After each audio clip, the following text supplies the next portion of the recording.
आइए अब हम उन श्रद्धालुओं के अनुभव जानते हैं जो जगत गुरु तत्वदर्शी संत रामपाल जी महाराज जी से दीक्षा प्राप्त कर चुके हैं तथा उनके द्वारा बताए गए भक्ति मार्ग पर चल रहे हैं।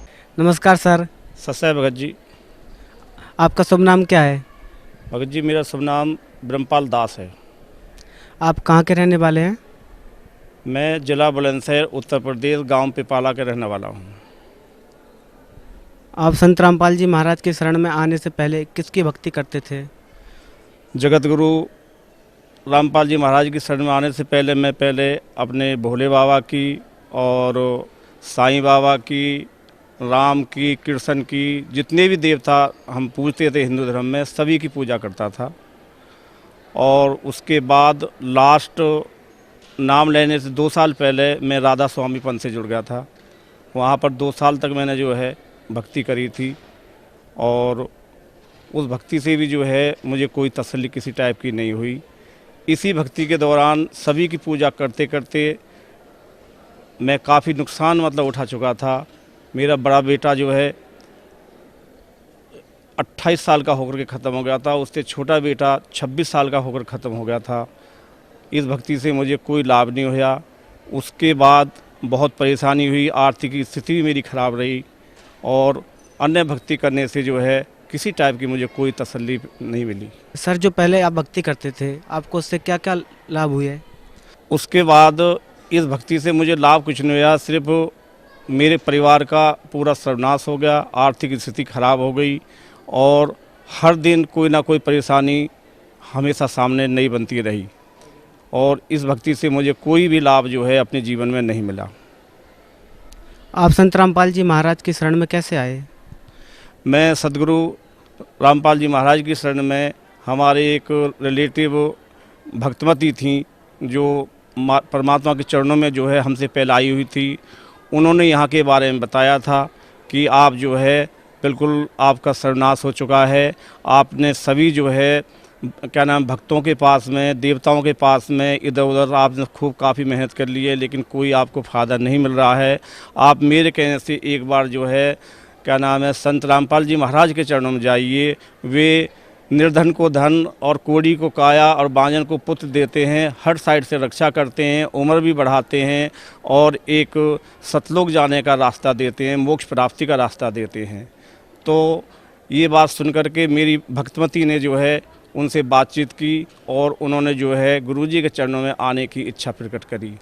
उन्होंने मुझसे बताई ये बात कि मुझे गुरुजी के पास जाना है, हिसार बरवाला चंडीगढ़ रोड पर जो है उनका आश्रम है। तो मैंने अपने भक्तमती से मना कर दिया कि मैं जो है इन चीज़ों से जो है बहुत तंग आ चुका हूँ, मैं अब आपको कहीं नहीं भेजूँगा। जो काल भगवान ने हमारे साथ में जो कर दिया वो काफ़ी कुछ कर दिया है। अब हम किसी की भी जो है पूजा पाठ या किसी के ऊपर विश्वास नहीं करेंगे। लेकिन भक्तवती ने जो है हट की, उनकी जो है आत्मा कह रही थी कि मुझे एक बार वहाँ जाने दो। उन्होंने मुझसे 300 रुपये मांगे कि आप मुझे खर्चे के लिए 300 रुपये दे दो और मुझे जो है एक बार जो वहाँ का मौका दे दो। मेरे भी कुछ मन में आई, मैंने भक्तमती को 300 रुपये दे दिए। उस टाइम मेरी आर्थिक स्थिति बहुत ख़राब थी, घर में पैसे नहीं थे, छोटे बच्चे के ट्रीटमेंट में 30 लाख रुपए लग चुके थे तो पैसे भी नहीं थे मेरे पास में। फिर भी मैंने इनको 300 रुपये करके दिए। ये मैं इनके साथ में नहीं आया लेकिन ये खुद जो है उनके साथ में परमात्मा के चरणों में यहाँ पर आ गई। परमात्मा के चरणों में आने पर मैंने दूसरे दिन जो है इनसे पूछी कि अभी आप क्या कर रहे हो। जब शाम का सत्संग का समय होता तो इन्होंने बताया कि गुरुजी का सत्संग चल रहा है। तो मैंने अपने मन में सोची कि ये सत्संग का टाइम है या खाने पीने का टाइम है। तो इस प्रकार जो मैं मन में सोचता रहा, इन्होंने मेरे से कह दी कि जब मैं नाम लेकर घर पर आ जाऊंगी तो आप खाना पीना कुछ नहीं करोगे। मैं जब बच्चे ख़त्म हो गए तो मैं जो है ड्रिंक करना जो है मैंने शुरू कर दी थी। उसके बाद में ये घर पर आ गई। घर पर आने के बाद में मैंने भी जो है खाना पीना जो गलत चीज़ें थी वो सब को जो त्याग दे दिया और परमात्मा की जो केसट थी, सुबह के नित्य नियम और दोपहर की रमैनी और शाम की संध्या आरती में भी इनके साथ में जो है बगैर नाम लिए इनके साथ में करता था। अगले ही जो है 1 महीने के अंदर भक्तवती मुझे यहाँ पर जो लेकर के आई और मैं परमात्मा के चरणों में जो है शरण ली। परमात्मा ने आशीर्वाद दिया, मैंने अपनी अब बीती बताई। परमात्मा ने सिर्फ मेरे से एक ही कहा था कि बेटा भक्ति करो और सब कुछ जो सही हो जाएगा। उसके बाद में परमात्मा की जो है दया हुई, हमने भक्ति शुरू करी। उनके नियम और पालन के अंतर्गत हम जो है अपना जो है काम करते रहे। उसी मुताबिक जो है ये समय जो है बीतता गया और बीतने के बाद में फिर इच्छा प्रकट हुई कि परमात्मा से प्रार्थना की जावे कि कोई बच्चा जो है परमात्मा हमें दे दें। इससे पहले हमने दिल्ली जितने बड़े बड़े शहर थे सब जगह हमने ट्रीटमेंट जो है मतलब लिया था। सभी डॉक्टरों ने मना कर दिया था कि आपके जो है बच्चा अभी नहीं हो सकता, क्योंकि आप ओल्ड एज हो चुकी है और आप जो है क्या नाम है भक्तवंशी से बताया था कि आप डॉक्टरी लाइन से जो है फेल हो। संत रामपाल जी महाराज की शरण में आने के बाद आपको क्या क्या लाभ हुए? गुरु जी की शरण में आने से पहले सबसे बड़ा लाभ तो मुझे ये हुआ कि मुझे जो है अपने परमात्मा के दर्शन हो गए और मुझे परमात्मा मिल चुके। इससे बढ़ के जो है मुझे और जो है इससे क्या मिल सकता है कि परमात्मा के दर्शन हो गए। बाकी चीज़ें तो जो है जीवन में मिलती रहती हैं। सबसे बड़ा लाभ ये है कि मुझे अपने परमात्मा के दर्शन हो गए और उनके चरणों में मुझे जगह मिल गई। इसके बाद परमात्मा ने जो भी हमने प्रार्थना की थी, भक्तपति ने प्रार्थना की थी, मैंने भी प्रार्थना की थी, परमात्मा ने जो है एक अनहोनी को होनी कर दिया। जो भक्तों आपके सामने जो है भक्तमती इस बच्चे को लेकर खड़ी हैं, परमात्मा की दया से, परमात्मा के आशीर्वाद से जो ये बच्चा जो है इस घर में जो है परमात्मा ने जो है जन्म दिलाया। ये परमात्मा की कृपा है, परमात्मा की लीला है, परमात्मा का चमत्कार है ये, जो कि आज सब देखने वाले भी इसको चमत्कार ही मानते हैं। भक्तों हाथ जोड़ के प्रार्थना है कि सदगुरु रामपाल जी महाराज गुरु जी तो हैं ही हैं, लेकिन ये पूर्ण ब्रह्म परमेश्वर हैं, ये परमात्मा हैं। इनको परमात्मा के रूप में देखिए, परमात्मा के रूप में देखिए इनको। मैं बार बार कहता हूँ, इनको पहचानिए। सतलोक बरवाला आश्रम में गुरु जी आए हुए हैं। मनुष्य का जन्म बेशक है, लेकिन अवतार हैं ये पूर्ण ब्रह्म परमेश्वर के अवतार हैं। भक्तों पहचानो इनको, मालिक को पहचानो। और इसके बाद में लाभ जो शारीरिक कितने लाभ गिनाऊँ, क्योंकि जो मैं यहाँ पर जो है मतलब पूरे नहीं कर सकता। मैं खुद जो अपने पैरों से जो है परेशान था, दर्द होता था, जो कि दवाई खाने से पूर्ति नहीं हुई। परमात्मा से प्रार्थना की, परमात्मा ने आशीर्वाद दिया। आज दोनों पैर जो है मेरे कभी भी किसी टाइप का कोई दर्द नहीं है। उसके बाद में जितना जो है अभी हमने बीच में खर्चा हुआ, हम पे पैसे की कमी थी और उसके लिए भी परमात्मा ने जो है भक्तमती को जो है एक बच्चे की पेंशन मिलती है, उसमें 1.5 लाख रुपया हुआ था, जो कि 10 साल से नहीं मिल पाया था। परमात्मा ने ऐसे कृपा की कि थोड़ी सी शिकायत करने पे ही वो 1.5 लाख रुपये परमात्मा ने जो है एडजस्ट करा करके मैं पासबुक में जो है तुरंत जो भेज दिए। तो परमात्मा ने तो हर कदम पर, हर पल पे जो है हमारी जो है मदद की है। अब आगे के लिए अगर हमसे कोई चूक चाकी रह जाती है तो वो हमसे ही रहेगी। परमात्मा के पास में दया का पूर्ण भंडार है। नमस्कार जी, सत साहिब। आपका नाम क्या है? मेरा नाम सुमलता है। आप पहले किसकी भक्ति करते थे? पहले मैं सभी देवी देवताओं की भक्ति करती थी। देवी की भी करती थी, दुर्गे माँ की भी नवरात्रि व्रती कर रखती थी, करवा चौथ और जितने भी होई है, अष्टमी है, एकादशी, सारे व्रत करती थी। मैंने कोई व्रत नहीं छोड़ा था, पहले सब व्रत करती थी। आपको इस भक्ति से क्या लाभ हुए? इस भक्ति से मुझे कुछ लाभ नहीं मिला। इस भक्ति से मैं इतनी भक्ति करते करते कुल्ली मैं मतलब हफ्ते में 2 दिन या 3 दिन खाना मुश्किल से खाती थी। पूरी मैं मतलब भक्तों के पास जितने भी ओझा हैं, ये देवी देवता, सब के पास मैं कोई नगरकोट और ये वैष्णो माता, ऋषिकेश, हरिद्वार, साईं बाबा, शिरडी बाबा, बालाजी, सब जगह मैं घूमी, लेकिन मुझे कहीं कोई लाभ नहीं मिला इस भक्ति से। इस भक्ति से इतना ये इस काल ने ऐसा किया मेरे साथ में कि मेरा बेटा आर्मी में भर्ती हो गया था। आर्मी में भर्ती होने के बाद में मेरे बेटे को 7 महीने ट्रेनिंग पर हो गए थे। 7 महीने बाद मेरा बेटा कंपटीशन चल रहा था, उसका 25 मिनट का टाइम था और मेरे बेटे ने 14 मिनट में अपनी दौड़ पूरी करके, बीपीटी पूरी करके, मतलब उसका ब्रेन सीज हो गया और उसका दिल फट गया।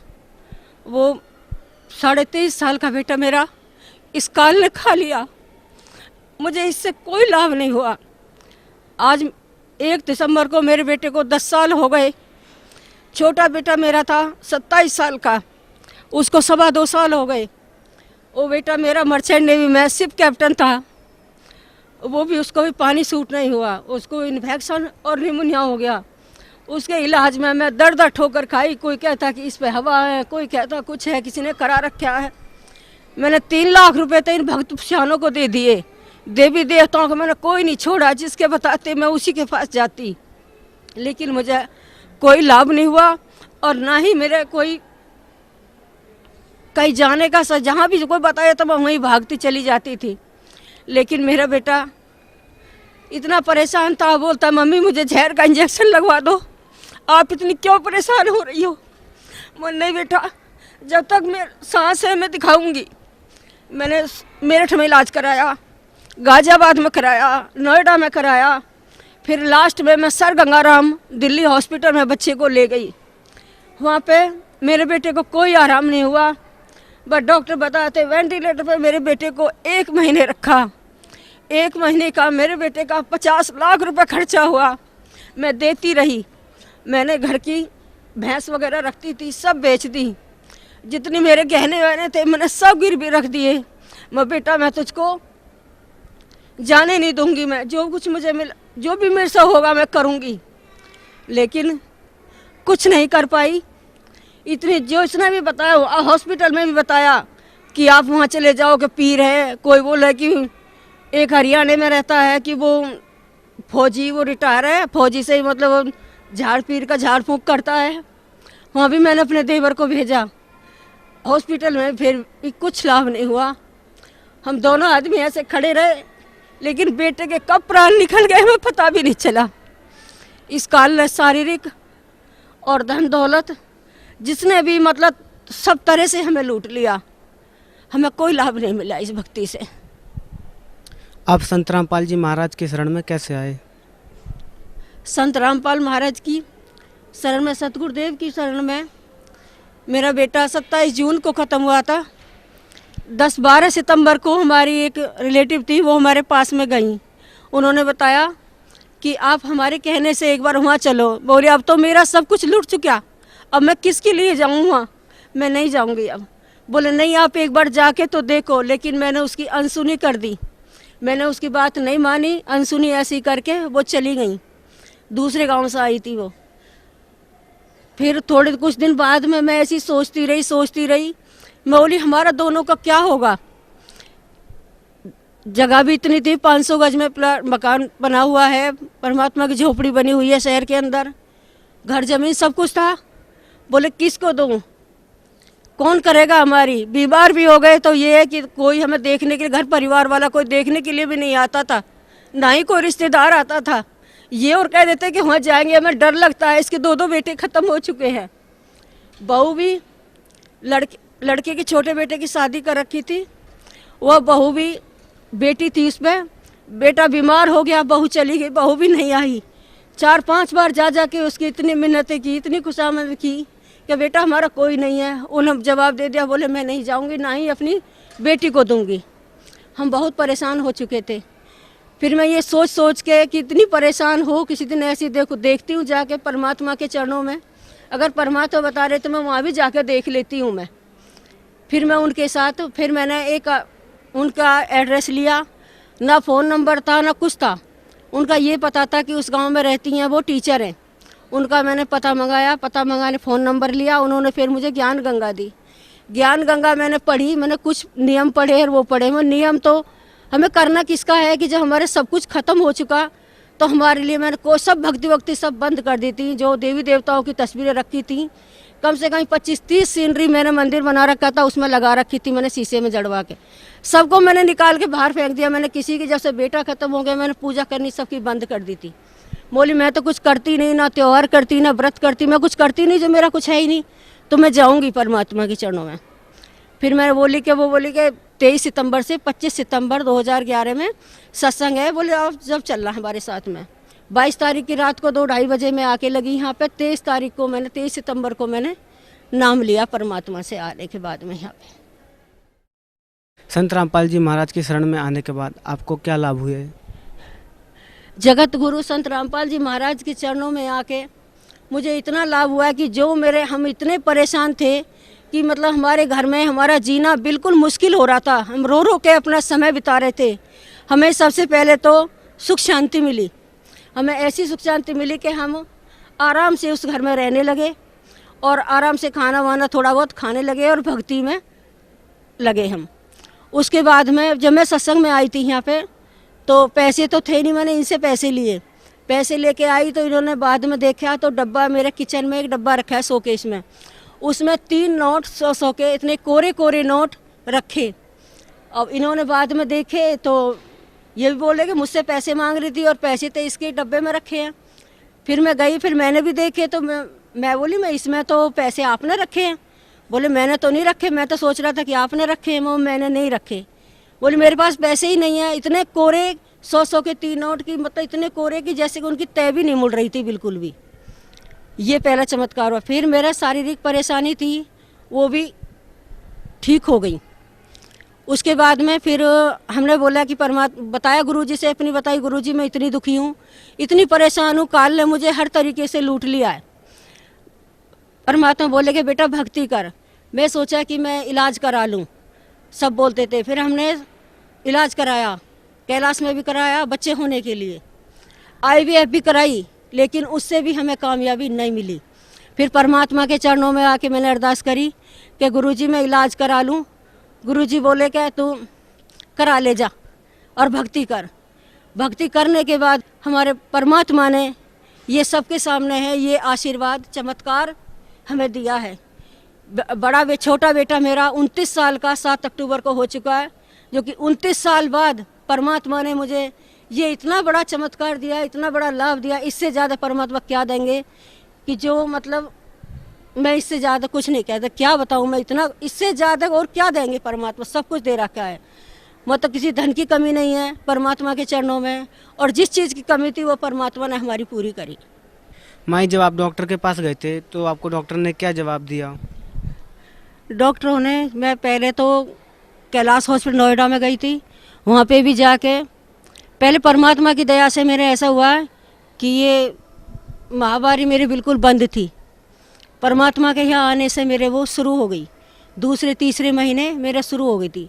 फिर परमात्मा के उससे मैंने इलाज कराया। इलाज कराने की वजह से तो मैं कैलाश हॉस्पिटल में गई।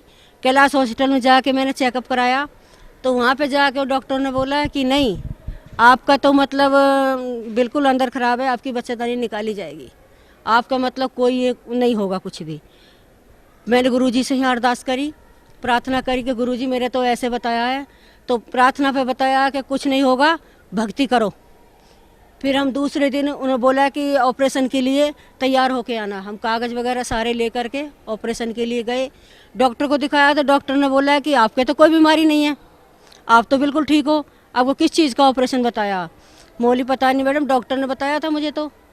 फिर हम बच्चे वाले डॉक्टर के पास में गए, उन्होंने बोला कि आपका कोई ऑपरेशन नहीं होगा, आप बिल्कुल ठीक हो। फिर बच्चे वाले के पास में हम गए। बच्चे वाले के डॉक्टर के पास में जाने के बाद में उस डॉक्टर ने मना कर दिया, बोले आप इस काबिल नहीं हो, आपकी एज ज़्यादा है और आप मतलब आपके नहीं कामयाबी नहीं मिल सकती। फिर हम मेरठ मेडिकल में गए। मेरठ में भी उन्होंने मना कर दिया। फिर एक शुभ भारती हॉस्पिटल था, उसमें भी मना कर दिया, बोले कि आपको कामयाबी नहीं मिलेगी, आपकी एज ज़्यादा है, आपको ज़्यादा ज़रूरत है तो आप मतलब अनाथ आश्रम से ले लीजिए। बोले अनाथ आश्रम से तो मैं नहीं लूँगी। फिर उसके बाद में हम दिल्ली RR हॉस्पिटल में गए। RR हॉस्पिटल में हमने इलाज कराया। इलाज करने के बाद में बोले कि वैसे तो नहीं होगा, IVF से हो सकता है। उन्होंने वो भी कोशिश की, बाद में उन्होंने कामयाबी नहीं मिली, उन्होंने मना कर दिया। एक मैडम थी, मैडम बोली कि आपको कामयाबी नहीं मिलेगी, आपकी जो साइंस साइड से मतलब डॉक्टर ने सभी ने मना कर दिया, सभी ने मना कर दिया। बोले कि आपको कामयाबी नहीं मिलेगी, आप इस काबिल नहीं हो, अगर ज़्यादा जिद करोगे भी आप तो IVF से भी आपको अपाहिज बच्चा होगा, और वो भी जिए या ना जिए। बोले आप इस काबिल नहीं हो, आपको नहीं कामयाबी मिलेगी। फिर मैंने परमात्मा से आके यहाँ अरदास करी। परमात्मा बोले कि बेटा भक्ति कर, परमात्मा रजा करेंगे। यही आशीर्वाद परमात्मा ने दिया और आज परमात्मा का ये चमत्कार है। आप भक्त समाज को क्या संदेश देना चाहेंगे? मैं तो भक्त समाज को यही कहना चाहती हूँ कि जितने भी भाई बहनें, जितने भी हैं, सभी आओ परमात्मा के चरणों में और अपना जीवन सुधारो। मोक्ष प्राप्ति तो मिलेगी ही, लेकिन इस दुखिया को देख के थोड़ा बहुत समझो और बस परमात्मा के चरणों में चले आओ और अपनी मोक्ष प्राप्ति कराओ और लाभ पाओ। धन्यवाद माई।